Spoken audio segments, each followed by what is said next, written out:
alaikum wa rahmatullahi wa barakatuh. Sako wani irin makulli zai kashe. A wannan shine fuskar gidan da ake gani na siyarwa. Ga kuma maƙotansa, gida ne a cikin mutane.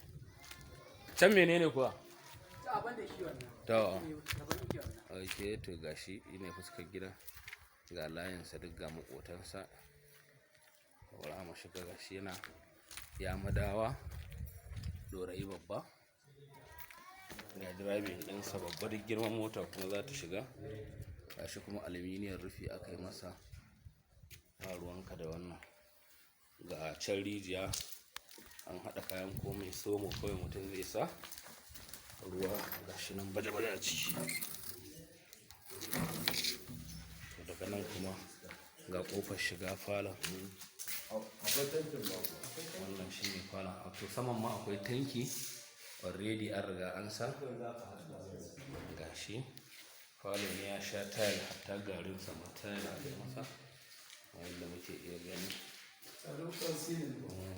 Gashi shi ma silinsa ba. Nan ga ɗaki, nan ga kitchen. Bari mu fara ta kitchen ɗin. Ga kitchen ɗin. Gashi nan da washing hand. Daga kitchen ɗin nan ga ɗaki ɗaya da toilet ɗinsa ɗaki. Gashi ga toilet ɗinsa. Toilet ne babba. Samansa kuma dakin wanda anan ne tanki yake na ruwa. Idan muka fita daga wannan to sai mu shiga kuma nan. Ɗakuna ne hagu ɗaya, ɗaki dama. Tsakiya wannan da muke kallo toilet. Bari mu shiga ɗakin farko. Shine wannan. Gashi kuma cross ventilation ne. Ko ta ina taga. Ga toilet ɗin. Yake ba yayi datti. To daga wannan toilet ɗin nan kuma ga cikon ɗaya ɗakin.